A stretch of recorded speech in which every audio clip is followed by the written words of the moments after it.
కామారెడ్డి జిల్లా బ్యాక్లాగ్ లో జరుగుతున్న అక్రమాలపై ఓయూ విద్యార్థి నిరుద్యోగ రక్షణ JAC Mypal Yadav Kamareddy R&B guest house లో విలేకరుల సమావేశం నిర్వహించారు. ఈ సందర్భంగా మైపాల్ యాదవ్ మాట్లాడుతూ కామారెడ్డిలో మళ్లీ దొడ్డిదారిలో బ్యాక్లాగ్ ఉద్యోగాల భర్తీకి ప్రయత్నాలు జరుగుతున్నాయని తెలియజేశారు. ఈ గెస్ట్ హౌస్ లోనే ప్రెస్ క్లబ్ లాగా పెడతారని తెలుసుకున్నాము.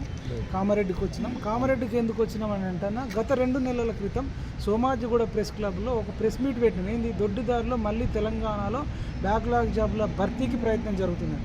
ఇది పెట్టిన తర్వాత కొంతకాలం ఆగిర్రు. అంటే దొడ్డిదారులు అంటే చదువుకున్నోడికి కాకుండా డబ్బులు ఇచ్చినోడికి, బంధుప్రీతి ఉన్నోడికి, కుటుంబ సభ్యులకు, రక్త సంబంధికులకు జాబులు నింపాలనుకుంటారు. ఏ శాఖలో, మున్సిపల్ శాఖలో, రెవెన్యూ శాఖలో, ఇరిగేషన్ శాఖలో, వివిధ రకాల శాఖలలో బ్యాక్లాగ్ జాబులు అమ్ముకుందామని ఫిక్స్ అయ్యారు.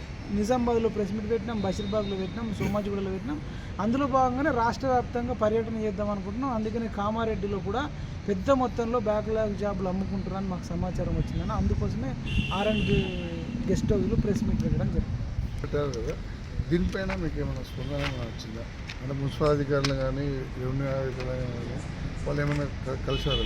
కలవలేదన్న. 2 నెలల క్రితమే హైదరాబాద్లో మేము ప్రెస్ మీట్ పెట్టినాం.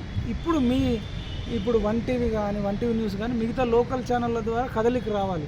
మీరే వెళ్ళి మున్సిపల్ శాఖలో అధికారులను, ఇరిగేషన్ శాఖలో, రెవెన్యూ శాఖలో అడగాలి. సార్ మీ మీద ఇట్లా అలిగేషన్స్ వస్తున్నాయి, మరి ఇట్లా పెద్ద మొత్తంలో తెలంగాణ నిరుద్యోగ రక్షణ చేసి వచ్చి ఆర్ఎన్బి గెస్ట్ హౌస్లో ప్రెస్ మీట్ పెట్టిన మీరు కలిస్తే వాళ్ళు ఏం చెప్తారో మనం విందాం. ఎందుకంటే గత ప్రభుత్వంలోనే వీళ్ళు అనేక, ఇప్పుడు నిర్మల్లో కానీ, తర్వాత పారిశుద్ధ కార్మికుల విషయంలో కానీ TV9లో వచ్చింది, మేము చెప్తలే. వీళ్ళే 12 పోస్టులు అమ్ముకున్నారని, 44 పోస్టులు అమ్ముకున్నారని ఇదంతా చూస్తున్నాం కదా. వీళ్ళు సేమ్ ఇప్పుడు దొంగబర్రె పచ్చగడ్డికి అలవాటయ్యి వీళ్ళు ఈ ప్రభుత్వంలో కూడా చేస్తున్నారు. ముఖ్యమంత్రులు మారారు, ప్రభుత్వాలు మారినా అధికారులు మారలేదు. నిర్మల్లో మున్సిపల్లో పబ్లిక్గా ఉద్యోగాలు వేలం అంటే అడిగేటోళ్ళు లేడు, దున్నుకున్నోడికి దున్నుకున్నంత. కాబట్టి గతంలో జరిగింది కాబట్టి ఇప్పుడు మళ్ళీ జరుగుతుందని మాకు సమాచారం ఉందన్న. మీ అందరి సహకారం ఉంటే మనం అడ్డుకోవచ్చని మేము ఆర్ఎన్బి గెస్ట్ హౌస్లో ప్రెస్ మీట్ పెట్టడం జరిగింది.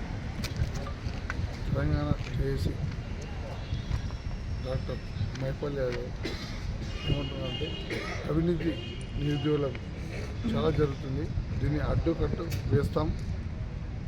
వీలైతే సీఎం రేవంత్ గారికి, అదేవిధంగా ఢిల్లీలో కేంద్ర మంత్రులకు అదేవిధంగా వీళ్ళు సమర్పిస్తారని మైపాల్ యాదవ్ మనతో అంటున్నారు. టీవీతో కోర్టు స్టూడియో.